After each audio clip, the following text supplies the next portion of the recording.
When a homeless kid shouted, "Don't eat that," no one expected what would happen next. The park cafe was a magnet for the city's elite, tucked between rows of manicured trees and the hum of a nearby fountain. It was midday, and the cafe buzzed with life. Waiters in crisp uniforms weaved gracefully between tables, balancing trays of artisan dishes and freshly brewed coffee. The air smelled of warm bread and the faint sweetness of blooming flowers. But for one man, none of this seemed remarkable. At a prime table in the center sat Bernard Green, a name synonymous with power and wealth. He had built his empire from scratch, starting with real estate in his 20s and expanding into ventures that few could dream of. At 72, he carried himself with the confidence of someone who owned not just his world, but perhaps the worlds of everyone around him. His sharp suit and gold-rimmed glasses reflected a life of opulence. Yet, as he glanced at the menu, his movements were slow, almost hesitant. Opposite him sat Marissa, his much younger wife, a woman who seemed plucked straight out of a magazine cover. Her jet-black hair framed a face that was impossibly polished, her bright red lipstick carefully applied. Every inch of her screamed elegance, but her smile didn't quite reach her eyes. She twirled a diamond bracelet on her wrist absent-mindedly, her attention fixed not on her husband, but on her phone screen. Nearby, a boy lingered just beyond the patio fence. He was small for his age, his oversized hoodie hanging loosely on his thin frame. His dark eyes darted from table to table, scanning plates and pockets, looking for an opportunity. His name was Malik. Though no one in the cafe knew him, his face was familiar on this street, a kid with nowhere to go, always on the outskirts of conversations and the edges of concern. Bernard glanced at his watch. "You're distracted again," he said, his voice calm but pointed. Marissa looked up and smiled, though there was no warmth in it. "I'm right here," she replied sweetly, reaching across the table to place her hand on his. "You know how much I enjoy these lunches." Malik's stomach growled. He moved closer, his footsteps almost silent as he leaned against the patio railing. His eyes landed on Bernard's table. It was the kind of meal he hadn't seen up close in months, a pristine white bowl of soup, flanked by fresh bread and a glass of sparkling water. But then, something unusual happened. As Bernard adjusted his glasses and picked up his phone, Marissa's hand slipped into her designer handbag. Malik saw her fingers close around a small vial. She twisted it open with a casual flick, tilting her hand ever so slightly over the steaming bowl. The liquid blended with the soup in an instant, disappearing like it had never been there. Malik's breath caught. He froze, watching her stir the soup with the spoon, her expression unchanged. Then she leaned closer to Bernard, her voice low but just audible enough. "After all the trouble I've gone through, you won't ruin this now." The boy blinked, unsure of what he had just witnessed. Was this real? Could a woman who looked so perfect, sitting in a place so polished, really be doing what he thought? But Malik couldn't shake the feeling that something was very wrong. Malik's heart pounded in his chest as he crouched lower behind the railing. He wasn't sure what he'd just seen, but the way the woman's voice carried those cold words, it sent a shiver through him. He clenched his fists, his nails digging into his palms. No one else had noticed. No one else had been paying attention. It was just him. The faint growl in his stomach pulled him back to reality, but his eyes remained fixed on the couple. Bernard looked tired, distracted, his spoon hovering over the bowl as he checked his phone. Marissa was all charm and poise again, her smile bright, her hand resting on her chin as if she hadn't just whispered something chilling moments ago. Malik could feel the weight of the decision pressing down on him. His instincts screamed to walk away. Why get involved? Who would believe a kid like him, a boy in a threadbare hoodie, standing at the edges of a world he wasn't welcome in? He swallowed hard, glancing around at the other patrons. Laughter, chatter, the clinking of glasses. No one cared. No one even noticed him. But his gaze returned to Bernard's spoon, now dipping into the soup. Malik felt his chest tighten. It wasn't just his imagination. He had seen her pour something into it. He knew what would happen if the old man took a bite. His thoughts raced. He didn't know this man, but that didn't matter. Wrong was wrong. The moment stretched endlessly, and then, without thinking, Malik pushed himself off the railing and marched straight to the table. His legs felt like lead, but his feet didn't stop. His voice cracked as he shouted, "Don't eat that!" Heads turned. Conversation stopped mid-sentence. The clatter of a dropped fork echoed across the cafe. Bernard froze, his spoon inches from his lips, his wide eyes locking onto the boy. Marissa whipped her head around, her expression hardening. "What did you just say?" she demanded, her voice sharp enough to cut through glass. Malik didn't falter. His voice was shaky but loud enough for everyone to hear. "She put something in your food. I saw her. Don't eat it." Gasps rippled through the cafe as every patron turned toward the scene. The silence that followed was suffocating. Malik stood his ground, his chest heaving as adrenaline coursed through him. Bernard blinked, glancing between the boy and his wife. "What is he talking about, Marissa?" His tone was calm, but his hand trembled as he set the spoon down on the table. Marissa's composure snapped like a rubber band stretched too thin. She shot to her feet, her chair scraping loudly against the stone floor. "You little liar!" she hissed, her voice dripping with venom. "How dare you accuse me of something so vile? Who even let you in here?" The words stung, but Malik didn't back down. His eyes remained locked on Bernard's, desperate to make him see the truth. "I saw her. She poured something into your soup when you weren't looking," he said, his voice steadying as he spoke. "You can smell it if you don't believe me." Bernard's face paled as he turned toward his wife, his eyes narrowing. "Marissa, what's going on?" he asked, his voice quiet but firm. She scoffed, waving a dismissive hand. "He's just trying to cause trouble. Look at him. He probably just wants money or food." She spat the words out like they were poison themselves, her gaze flicking to Malik with open disdain. But the boy didn't waver. He stepped closer to the table, his fists clenched. "I'm not lying," he said firmly, his voice rising. "She doesn't want you to know, but I saw everything." Bernard's hand lingered over the bowl, torn between disbelief and the gnawing doubt creeping into his mind. But something in the boy's tone made him hesitate. The air around the table seemed to thicken, the once lively cafe now eerily silent. All eyes were locked on the unfolding drama, their meals forgotten. Bernard leaned back slightly in his chair, studying the boy with a scrutinizing gaze. His face bore the marks of a man used to people playing games with him, trying to take advantage of his wealth.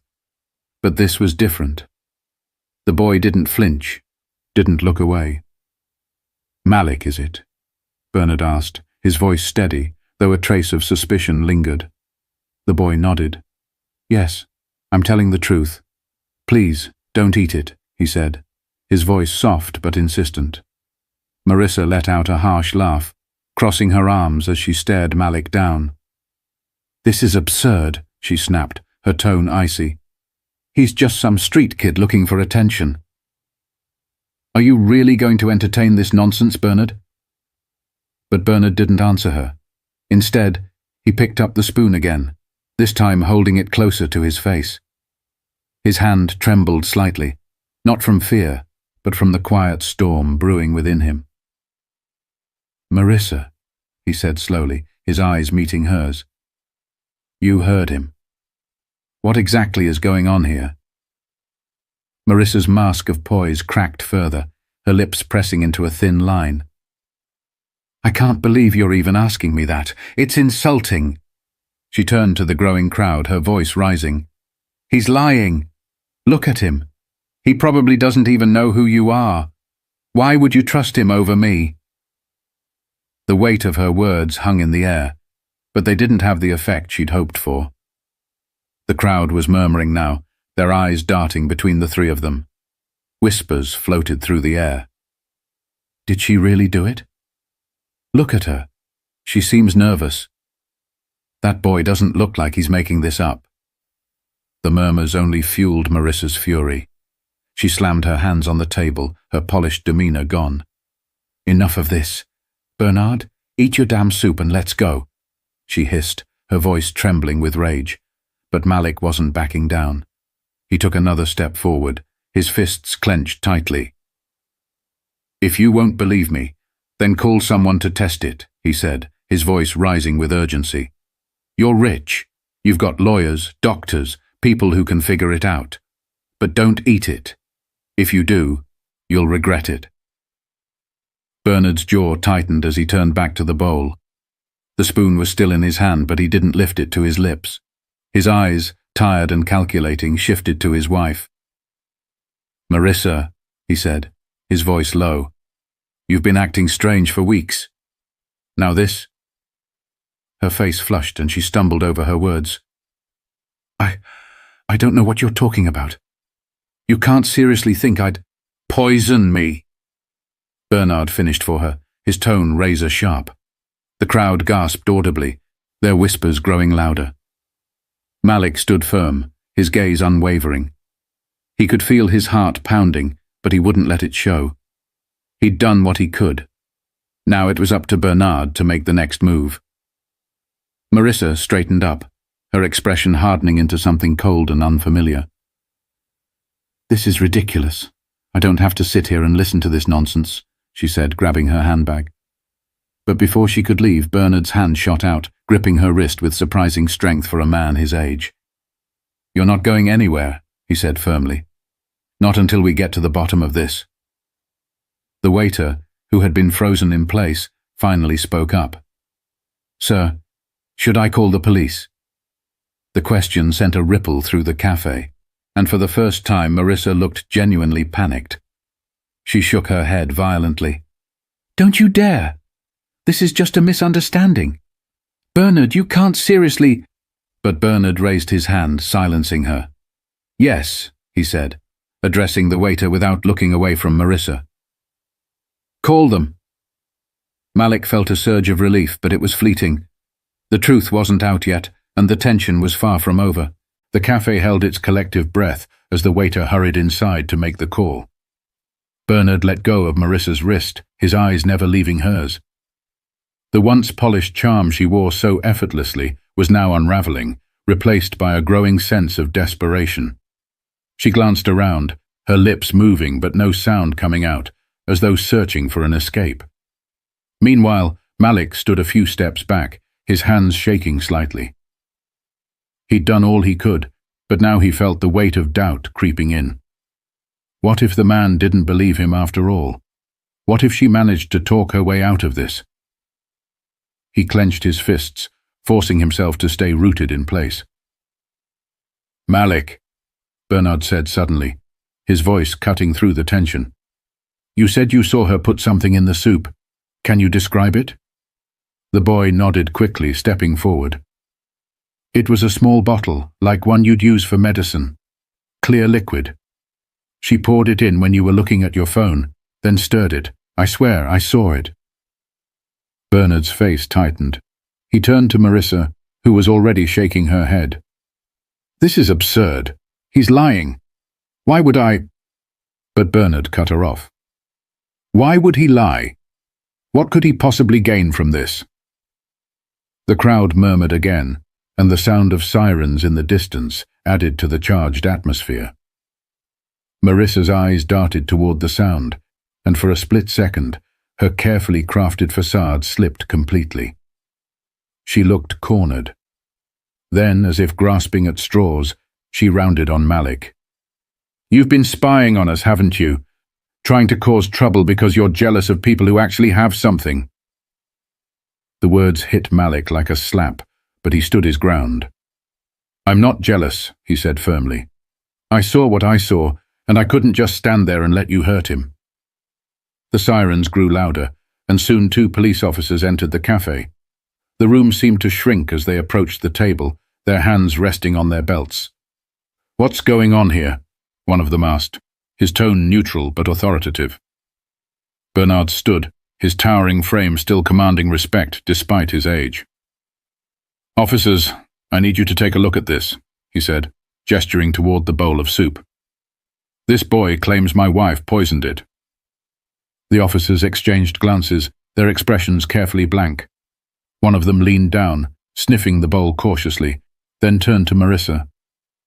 "Ma'am, do you have anything to say about this?"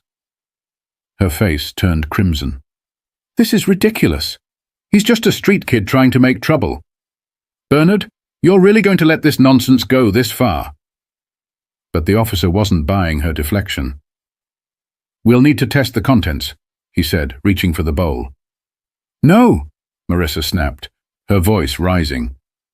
The outburst drew even more attention, and her sudden panic only made her look guiltier. The officer paused, narrowing his eyes. "Ma'am, is there something you'd like to tell us before we proceed?"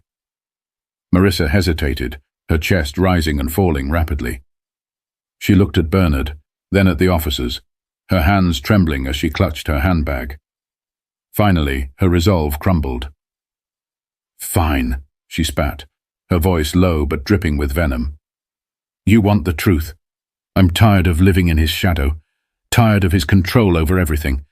He was never supposed to make it past this year, and I—" She stopped abruptly, realizing too late that she'd said too much. The cafe erupted in gasps, some patrons pulling out their phones to record the scene. Bernard's face went pale as the weight of her confession hit him like a truck. The officer stepped forward, his expression grim. "Ma'am, I'm placing you under arrest for attempted murder. Please put your hands where I can see them."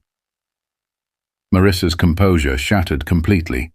She screamed, trying to wriggle free as they secured her hands behind her back. "You don't understand. I deserved everything he had. Everything," she shouted, as they led her away, her voice echoing through the stunned cafe. Bernard sank back into his chair, his hand trembling as he pushed the soup away. For a moment he said nothing, his face a mask of disbelief and betrayal. Then his eyes found Malik, who stood frozen, unsure of what to do next. But as Bernard's gaze softened, a flicker of gratitude replaced the anger in his expression. Malik hadn't just saved his life. He'd revealed a truth Bernard would have never seen coming. The cafe slowly returned to a low hum of whispers and murmurs as the officers escorted Marissa out, her protests fading into the distance. Patrons exchanged wide-eyed glances, still reeling from what they had just witnessed. Some looked at Bernard with pity, others with curiosity. But Malik didn't move.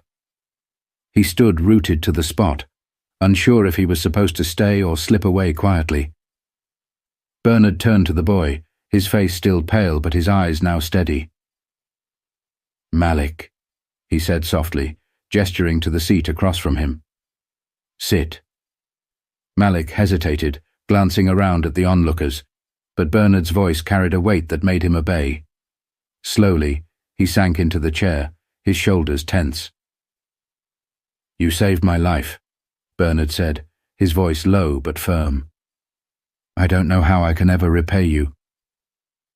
Malik fidgeted, his hands gripping the edge of the table. I couldn't let it happen," he said quietly. "I couldn't just watch and say nothing." Bernard nodded, his gaze distant for a moment as if replaying the entire ordeal in his mind. "Most people would have," he said after a pause. "They would have turned the other way, pretended they didn't see.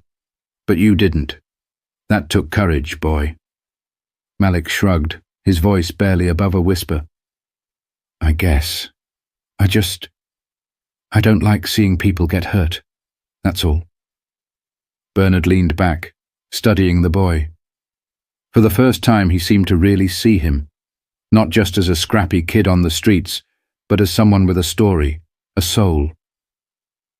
"How long have you been out here?" The question caught Malik off guard. He looked away, his voice tinged with embarrassment. "A while."